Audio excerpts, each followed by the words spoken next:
Well, I am a Sunta, and I am a writer, actually. I'm a better writer than a speaker, so I didn't write this down. I didn't type it. I just put a few notes that would remind me to try to keep me on track for my timing. And there's no clock in this room. That's helpful. He's got a timer on there. Well, I'm going to try to tell you a little bit about who I was and who I am now and why there's a difference. I'm the oldest of 7 kids. Grew up in New York in a violent home, an alcoholic, supposedly Catholic family that went to church at Easter and Christmas sometimes. And there was a lot of abuse that went on in my home.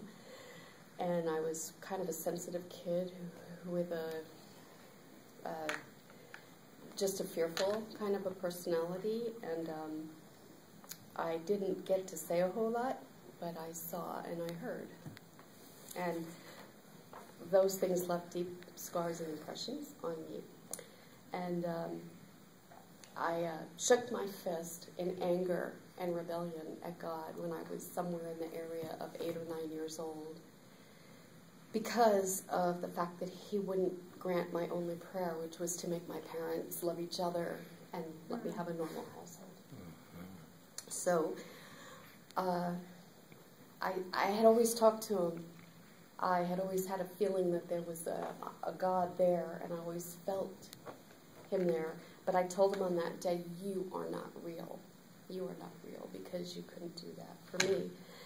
And I'm going to shorten the rest of it, because that anger and that bitterness kind of stayed with me for a really long time. Without a lot of details, I became kind of a lost, wandering soul, making a lot of the wrong decisions in my life. I ran away. I've become a runner-awayer kind of a person. Ran away from home a couple times. Ran away to, the wrong crowd, smoking, drinking, drugs, vanity. And one day in Maryland, I was shocked to like an awakeningness, because my boyfriend took me out. We had to go help a friend in the middle of the night, which I thought was a cool thing. And when we got there, the friend was sitting in the middle of the floor of an empty apartment, shaking so bad she couldn't inject her own heroin.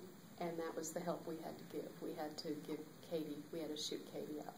I didn't do it, but I watched, and I felt incredibly guilty. That's the only example I'm going to give you. Life was a lot like that. For me, I was not a heroin addict, but yep, I was involved in the drug scene, and it wasn't pretty. And well, I ran and ran and ran, and that shock, I did say a prayer on that day. I said a prayer, and the prayer was exactly this: God, please help me. I don't want to be in this life like this. Please help me. But I didn't have a clue how that would happen. I didn't really know God personally. He didn't live in me. He was up there, and if I was good enough, I would get to heaven. I really didn't think I was getting there. So I ran away from the situation, got a job, asked some friends, can I live with you? I don't want to be with this guy. I don't like what's happening. And so little by little, God was answering my prayer without my realizing it. He put me with better people each time, better jobs. I ended up meeting my first husband. I've been married I'm on my 3rd marriage right now, and this will be my last. I think I have to hurry up. How's the time? You've got about 2 minutes. Okay. And then your bonus minute. Oh, good. Okay. Okay. So that's enough of the examples. I got married once. I had a child by myself. I divorced her dad because of ugly drug problems too. Married, divorced, single parent, went to college. While in college, a friend in a classroom invited me in Walnut, California to come to the Calvary Chapel. And what the heck? I went to the Calvary Chapel in Walnut.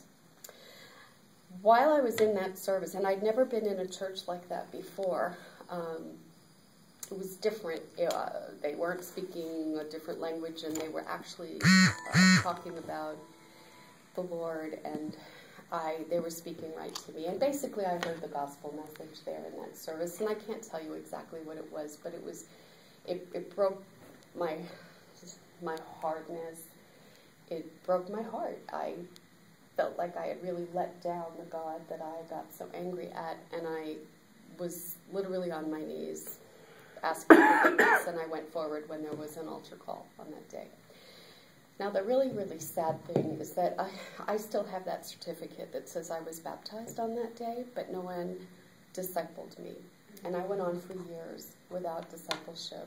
So I continued speaking to God because I wasn't mad at him anymore. In fact, I was really grateful that he was there to speak to again. And so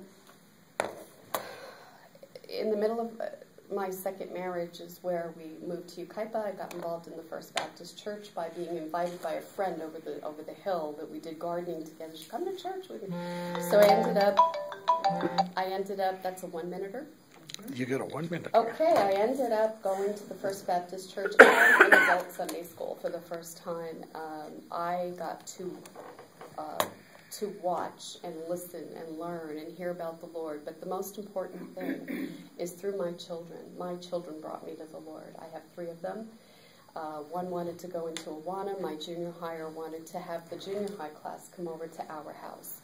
And I was a listener in Awana, and I was in the kitchen doing dinner while in the other room, my daughter in her youth group was doing Bible studies, and I'm hearing the word out of the mouths of my babies.